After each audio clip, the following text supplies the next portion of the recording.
Vous écoutez ACAM, le podcast en duo, made in Luxembourg, léger qui picote et donne envie de changer. Anne-Claire et Camille aux commandes. Et si on parlait de bien-être et de mieux vivre autrement ? Prendre soin de soi, de son corps, de son esprit, de la planète aussi, sont des thématiques qui nous inspirent, nous portent, nous parlent. Avec légèreté, fraîcheur, rire et bienveillance, nous vous partageons nos connaissances et nous invitons des experts. Et ensemble, réinventons le monde. Avec Anne-Claire et Camille, ça pétille, ça sourit et ça frémit.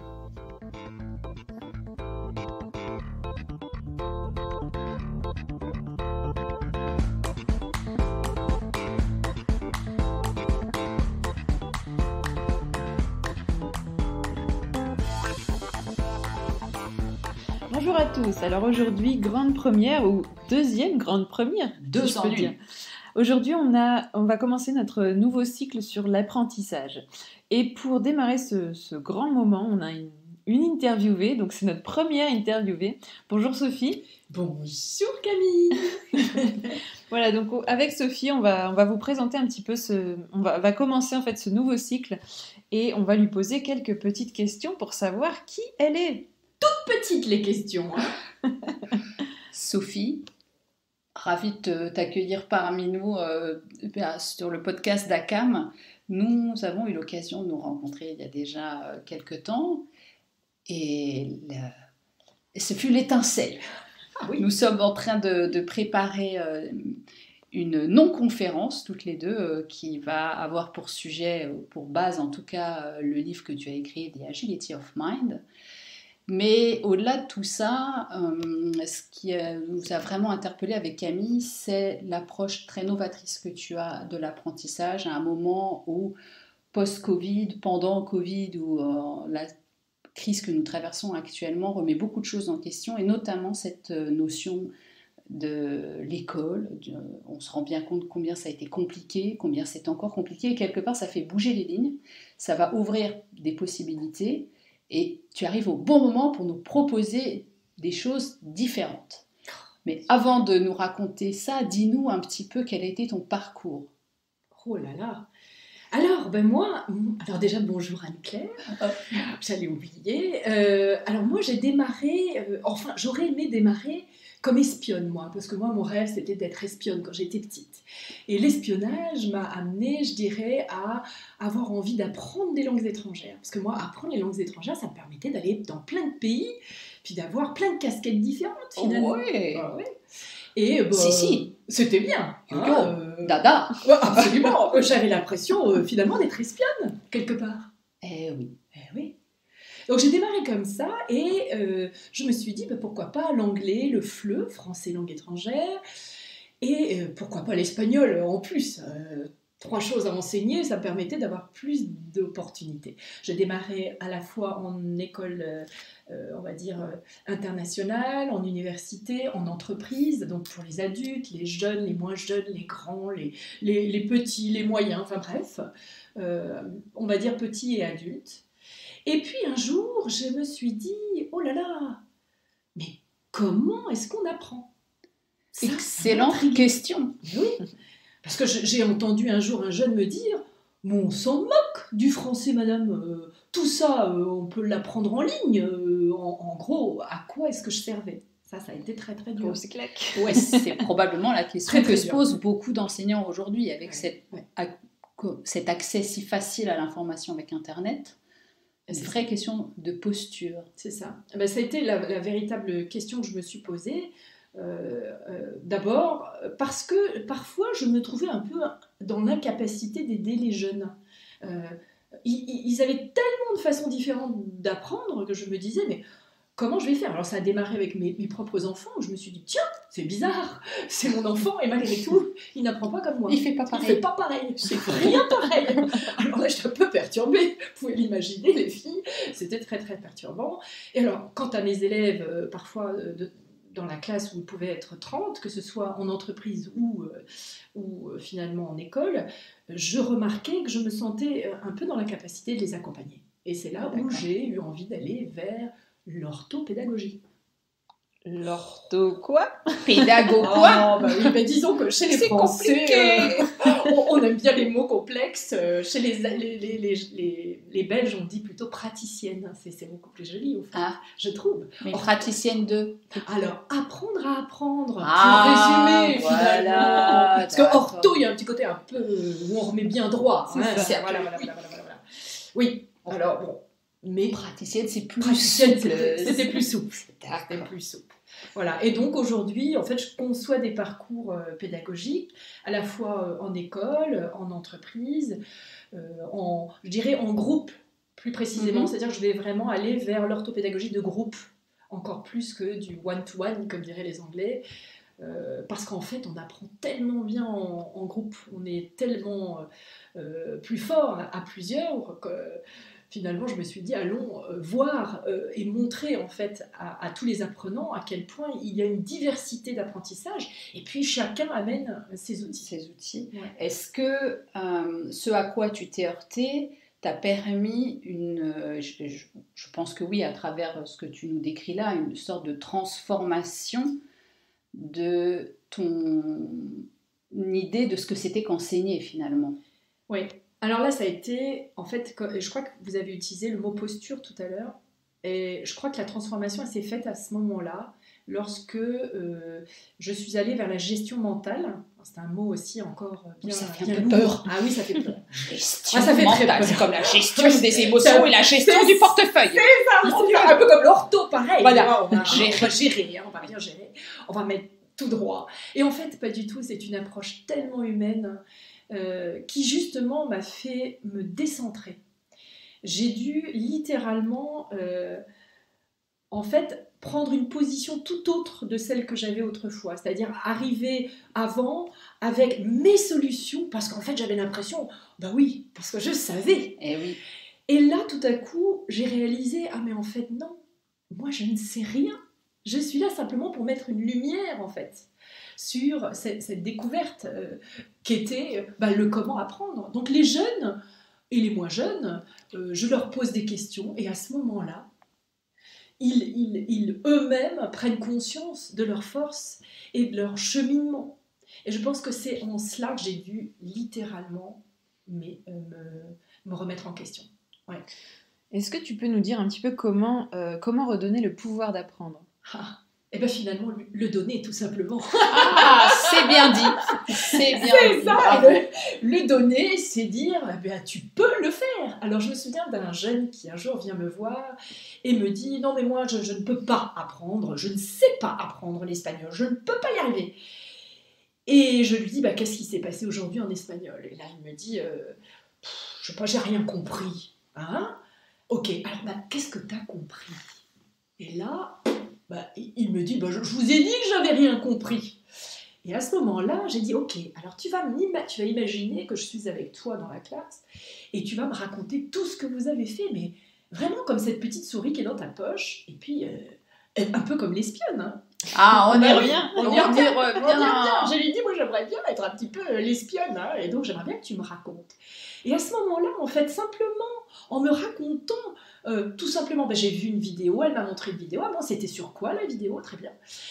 Et là, tout à coup, en lui posant simplement les questions, il a réalisé, oui, alors c'est la différence entre aïe, aki, aya.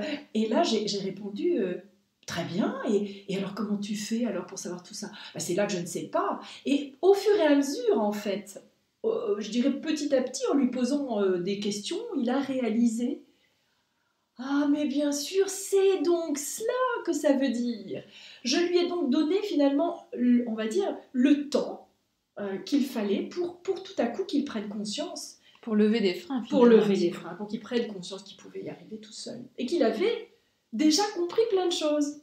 Voilà. Donc j'ai eu, en fait, foi en lui. Et c'est comme ça déjà que je lui ai donné ce pouvoir. En ayant confiance qu'en fait, il savait déjà plein de choses. Je pense que c'est ça.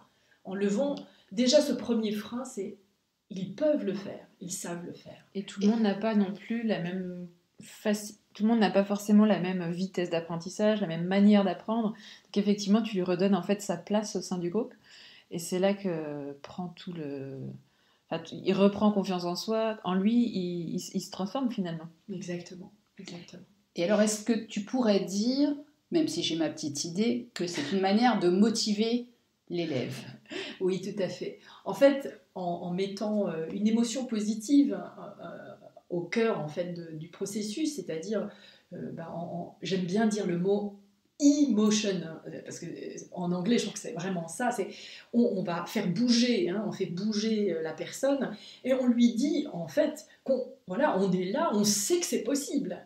En donnant cette part d'émotion positive, on va transformer finalement cette espèce de sensation d'être incapable de le faire en je peux, j'y arrive, Et on croit en moi. et on croit en moi. On croit en moi. Et donc, il y a tout à coup, si on peut faire ça d'ailleurs de façon répétitive, eh bien, l'enfant en fait va commencer à prendre plaisir. Et alors, le plaisir, il n'y a pas plus magique que cela.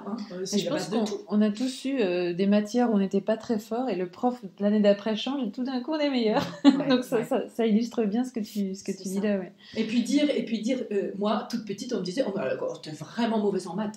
Laisse tomber les maths. Voilà. Va donc vers les langues. Et ça, c'est terrible, parce qu'en fait, en disant elle n'est pas ou il n'est pas bon en, eh bien, ça veut dire qu'il y aurait donc une force et qui n'est pas possible d'être, on va dire, en fait, on ne peut pas pratiquer pour devenir bon. Ça met dans des cases. Ça met dans des cases. Voilà. C'est ça. Ça ralentit, là encore, on en revient à C'est ça, c'est un frein. C'est un frein. On met des freins, en fait. On se met des freins. Mais alors, du coup, comment est-ce qu'on peut enclencher un passage à l'acte pour aider à apprendre autrement? Déjà, je pense que les deux premières choses, c'est d'être curieux, d'aller vers le jeune ou vers l'apprenant en étant curieux, en posant des questions, en finalement lui permettant d'exprimer lui-même ses freins. Parce que s'il connaît déjà ses freins, moi je me souviens d'un jeune qui m'a dit non mais de toute façon j'y arriverai pas, je peux pas, d'accord? Et quand j'ai parlé avec lui, il m'a simplement dit ah bah oui mais c'est parce que l'orthographe, je suis pas bon en orthographe. De toute façon, on m'a dit que j'étais pas bon en orthographe. C'est à cause de l'ortho. Voilà, certainement c'est ça. C'est l'ortho c'est ça, rigide. c'est ça. Voilà. Et puis et à ce moment-là, évidemment, en lui montrant en fait l'effort qu'il allait fournir et le résultat que ça pouvait lui amener, il s'est dit ça vaut peut-être le coup. Donc en fait, en l'amenant vers une vision, un objectif, en lui montrant comment, en lui mettant on va dire une émotion positive. Donc ça, c'est le triangle de la Garandrie, d'Antoine de la Garandrie, avec en haut du triangle l'objectif. Donc c'est le projet, on dit ça. Voilà, tu vas aller où, et puis comment tu vas y parvenir, puis ensuite tu peux le faire. Forcément. D'ailleurs, c'est la pointe du triangle. On a envie d'avancer, on a envie de se projeter. Ouais. Au fond, le livre que tu as écrit, The Agility of Mind, non, au contraire, développe tous les idées que tu as pu glaner de ci, de là, toute la méthode que tu en as extraite. Si tu devais parler de ce livre dans les grandes lignes, qu'est-ce que tu en dirais? Comment tu le présenterais aux personnes qui nous écoutent? Alors c'est toujours très très difficile pour moi parce que il y a tellement de choses dedans, mais je crois que l'idée c'est vraiment l'intention en fait que tu as mise au départ. L'intention peut-être que j'y ai mise, c'est de vouloir montrer que on pouvait tous apprendre. Déjà ça c'était important pour moi. Essentiel. Ouais. Et puis qu'on pouvait prendre plaisir aussi. Ça c'était vraiment important. Parce que pour moi s'engager, c'est le seul moyen, c'est vraiment cette envie de justement avancer et de se dire oui, tout est possible. Parce que c'est ça, si on se met des freins nous-mêmes, on n'avance pas. Donc voilà, ça je crois que c'est la première chose que j'ai eu envie. Et surtout, j'avais envie que le livre soit fait différemment, c'est-à-dire qu'il soit une remise en question, qu'il y ait des moments dans le passage des pages de questionnement. Je voulais que ça soit... et ça, c'est précieux. Ouais, c'est précieux, ces étapes-là. Et finalement, quand on t'entend parler, tu parles de mouvement constamment, et l'engagement, c'est rien d'autre que ça. Et que le frein empêche l'engagement, qui lui empêche le mouvement. Ouais, c'est ça. Et alors, si tu pouvais nous donner une petite piste, parce que tu le sais, nous sommes très curieuses. Toi, tu proposes des expériences, justement, tu viens d'en parler dans ton livre. Qu'est-ce qui pourrait nous donner envie de prendre le train de ce que tu appelles, moi, une chose que j'ai retenue dans ce livre, c'est les 5 C. Les 5 C, les 5 C. Alors, le premier C, c'est la conscience. C'est finalement se dire que pour naviguer en tant qu'enseignant, par exemple, dans une classe ou garder le cap, quand on est en individuel, c'est important en fait de se connaître, de connaître ses préférences. Alors surtout quand on dit préférence, ce n'est pas le style, encore une fois, on n'enferme pas, on parle toujours de style d'apprenant ou de style d'apprentissage, ça, c'est quelque chose qui est très compliqué pour moi, mais plutôt des préférences à un instant T.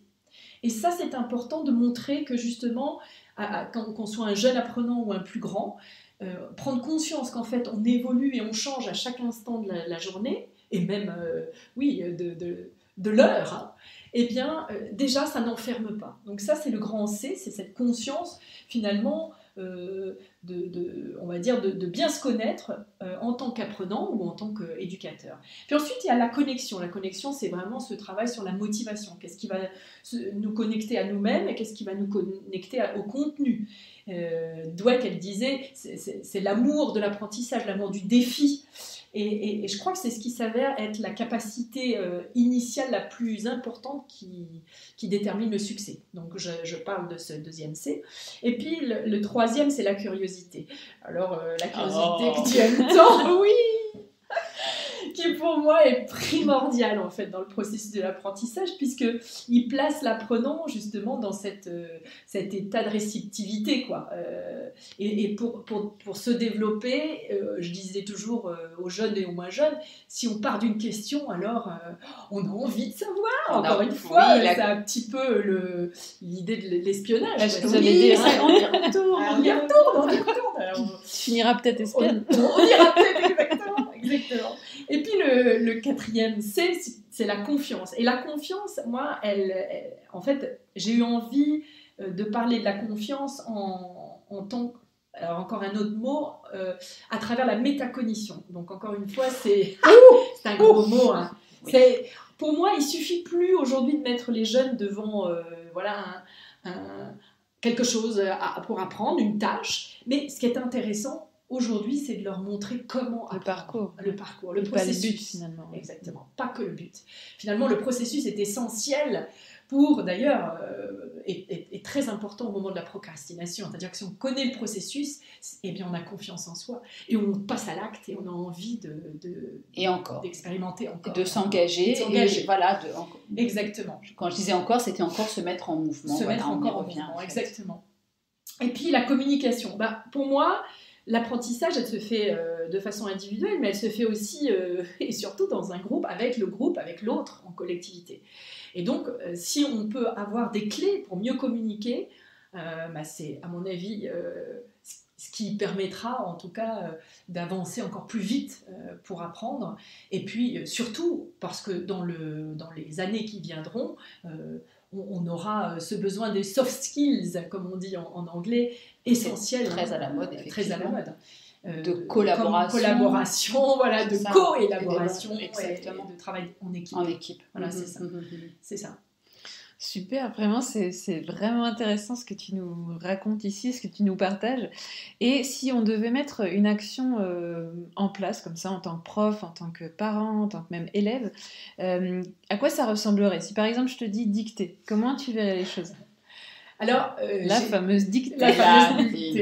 Alors, avant d'y aller, j'aurais presque envie de vous parler aussi de cette autre, on va dire, approche qui a été hyper importante dans mon livre, hein, qui a été écrite par Brigitte Boussois, Les 4 couleurs, oui. Et qui va faire le pont avec cette histoire d'action et de dictée, puisqu'en fait, sans ces couleurs, le livre n'existerait pas au final. Tout simplement parce que cette approche est une approche comportementale et, on va dire, extrêmement simple et universelle. Enfin, quand je dis simple, c'est, on va dire, facile d'accès à tous. Et de compréhension. Et la raison pour laquelle j'ai été sensible, en fait, c'est simplement parce que je cherchais un langage qui soit commun à tous, que ce soit à la maison, à l'école ou en entreprise. Et j'ai trouvé que cette approche faisait le lien véritablement avec les besoins actuels.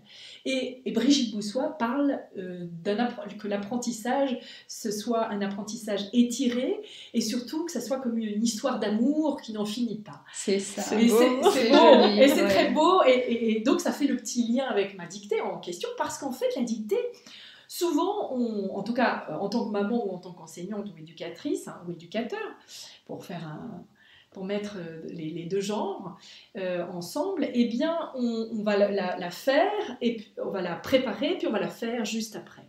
Et ce qui est intéressant, c'est de la découper déjà en 3 temps. Hein. Je vous ai parlé du petit triangle. Hein, oui. Donc, c'est pas mal de commencer peut-être par le petit triangle en disant, voilà, quel serait ton objectif, comment tu vas faire. Donc déjà, on essaie d'initier, de voir comment ferait le jeune, hein, ou le moins jeune, mais enfin, les dictées en général... C'est plus pour les plus petits ou les plus jeunes. Et puis ensuite dire, bon, bah, tu as déjà bien réussi la dernière fois, tu te souviens, tu as réussi sur tel mot hein, ou tel autre. Donc déjà, on peut démarrer hein, par ce projet. Et puis ensuite, c'est lorsqu'on est devant cette dictée, on va dire, si on est à 2, donc en tant que maman ou éducatrice, on va le découper sous micro-projets. Hein. Donc on peut déjà démarrer en disant, je vais lire la dictée, puis, on va chercher tous les mots qui sont difficiles pour toi, que tu ne comprends pas. Donc déjà, grand 1, première micro-action, on va d'abord bien comprendre les mots. Grand 2, on va relire la dictée, je vais te la relire, et puis là, tu vas fermer tes yeux ou regarder en l'air, et à ce moment-là, tu vas la vivre avec tes sens. Ah, ça c'est chouette. Ouais. Donc là, tu vas la vivre avec tes sens. Donc ça peut être un enfant, on va peut-être mettre dans la tête, en imaginant, en ressentant.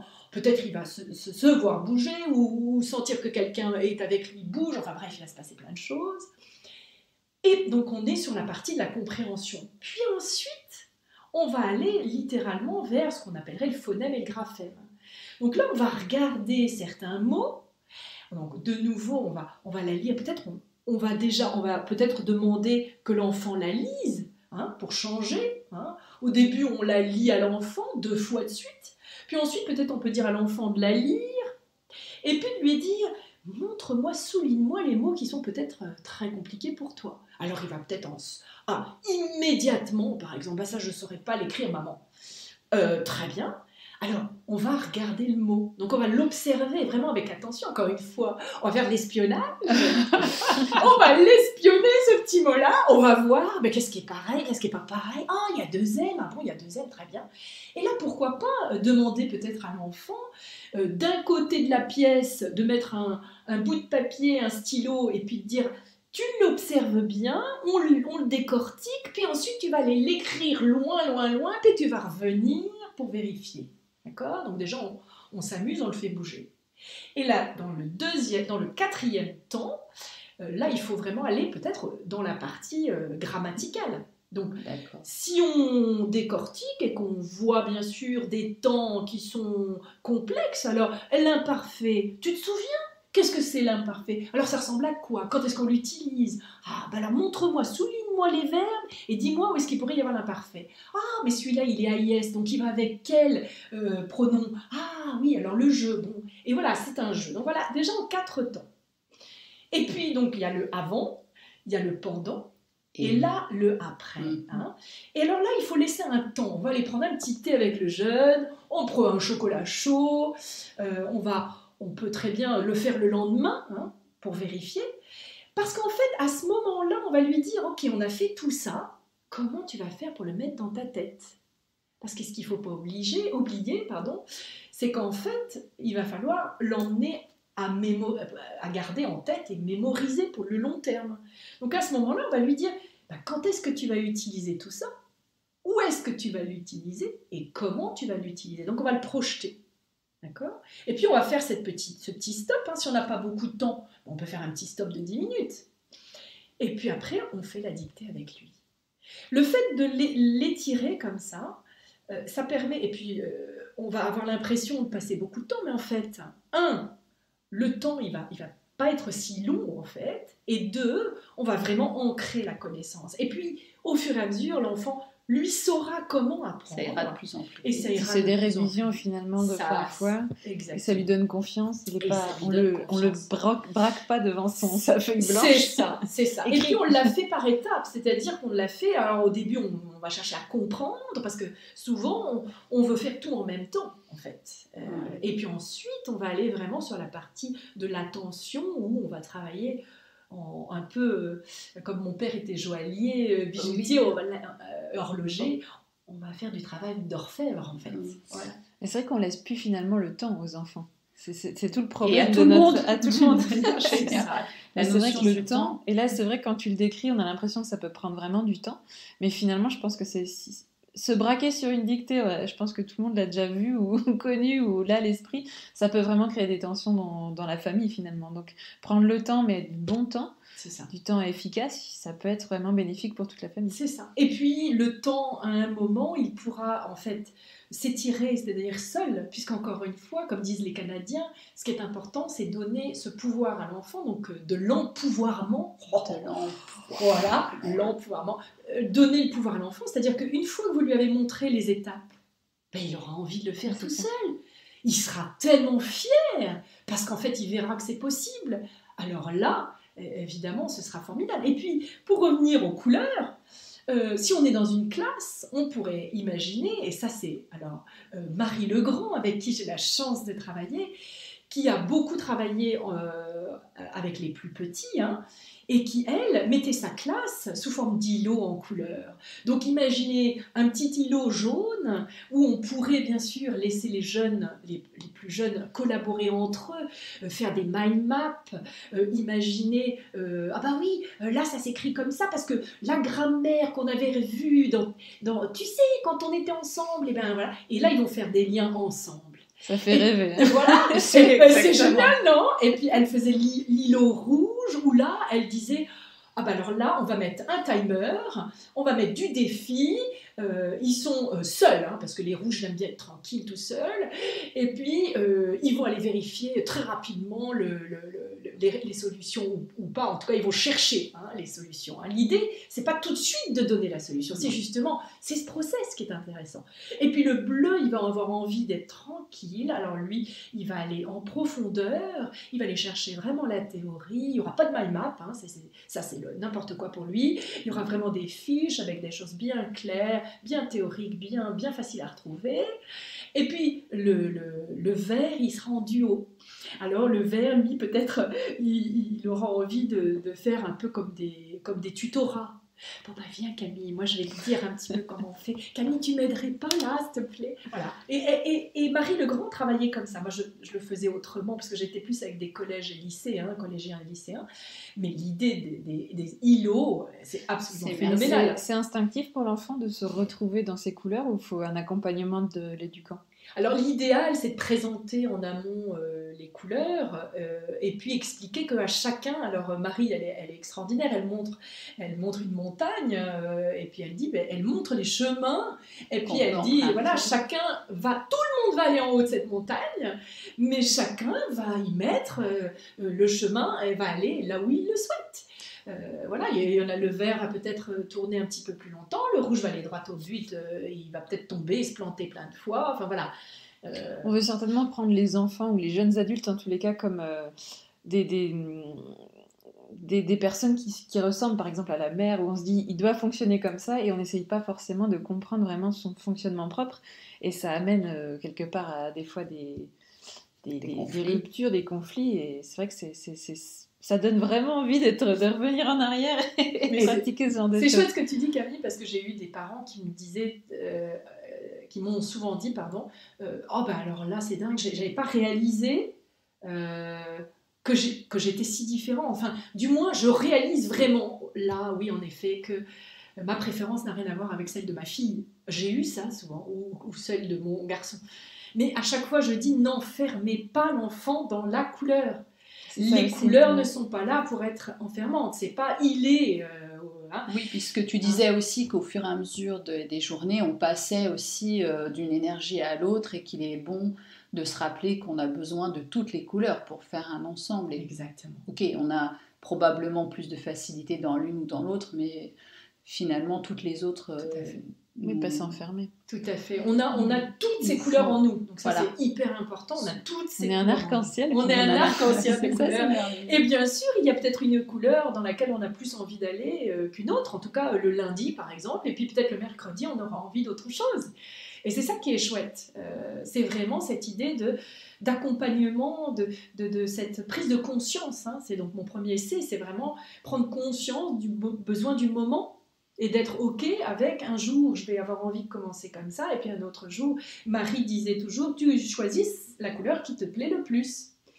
Voilà, donc ça rejoint en fait la façon de s'écouter finalement. On en a déjà parlé dans la nourriture, mais s'écouter et voir vraiment ce qu'on a au fond de soi, et pas se laisser aller par le flot de la vie, et finalement. C'est ça. Et en fait, là, on donne cet empouvoirment en question aux jeunes. C'est ça. Mais probablement, ça passe exactement comme ce que vous êtes en train de dire, d'abord par une prise de conscience de comment je fonctionne moi en tant que moi, puis moi en tant qu'enseignant ou que parent, moi en tant qu'éducateur, et puis à sa mesure, moi en tant qu'apprenant, parce que tu parlais des jeunes, mais finalement je t'entendais parler et d'étiqueter, quand on est en cours d'apprentissage d'adulte, on en fait également, ça peut nous arriver, et je trouve que la manière de l'aborder est tout aussi intéressante. En étant plus âgé, ce qui me fait dire que quelque part, allons-y quoi. On peut tous continuer, revenons à ce plaisir d'apprendre, ne restons pas bloqués parce que combien de gens se disent ah non c'est pas pour moi, c'est trop compliqué, je voudrais changer d'orientation ou je voudrais apprendre un nouveau métier ou apprendre une nouvelle langue, oh ben non, je suis trop vieux, je sais pas. Non. Je suis pas douée avec les langues. Oui, c'est ça. Maintenant, à t'écouter, on a pris énormément de plaisir à t'entendre, Demain, j'apprends le russe. Génial. À sentir cet engouement que tu mets et que si tout le monde était dans cette joie de partager, déjà, ce serait beaucoup plus facile et beaucoup plus simple pour tout le monde. En tout cas, merci beaucoup de nous avoir livré cet exercice de la dictée qu'on vous invite à tous les parents, enseignants à reproduire et puis à nous donner votre point de vue sur nos réseaux divers et variés. En tous les cas, vous l'avez bien entendu, il y a de quoi faire pour changer et n'hésitez surtout pas à prendre un papier, un crayon, à nous envoyer un message et à commander le livre de Sophie. Où est-ce qu'on peut se le procurer ? Sur Amazon ou bien DE ou FR, même l'Australien. Il est partout. Il est partout. Super. Voilà. Ouais. Et est-ce qu'on peut dire aussi, Sophie, que toi aussi tu animes un podcast avec Marie justement ? Pas encore. Ah, il n'est pas encore online. Non, Marie et moi, on va préparer des capsules. Ah, alors c'est capsules expérientielles et on fera ça à travers nos podcasts justement. On l'annoncera, ne t'inquiète pas. Oui, voilà. En tout cas, comme ADCAM a comme vocation de partager et d'ouvrir, évidemment, on fera les liens en temps et en heure. Et d'ailleurs, on va vraiment noter sous le podcast toutes les références. Vous pourrez retrouver le livre dans toutes les librairies dans lesquelles il est présent. Ce sera en description du podcast. Et puis, Sophie a un site qu'on vous mettra aussi en ligne, donc n'hésitez pas à aller le consulter. Merci. En tous les cas, merci beaucoup Sophie, c'était vraiment super enrichissant. J'ai encore plein de questions. Il va falloir faire encore au moins 1, 2, 3. C'était très chouette de te rencontrer, ton énergie est communicative. Merci beaucoup et puis certainement très très bientôt. Merci Camille, merci Anne-Claire. Merci à toi. Sans vouloir copier tous les podcasteurs, merci de faire le nécessaire pour qu'un plus grand nombre connaisse ACAM, le podcast en duo, made in Luxembourg, léger, qui picote et donne envie de changer. Alors on like, on partage, on commente, faites-vous plaisir. Et si vous avez des suggestions, ce sera vraiment avec grand plaisir que nous les lirons et que nous en tiendrons bien sûr compte, car ce podcast c'est notre canal pour nous exprimer, mais c'est le vôtre également. À très vite pour notre prochain épisode.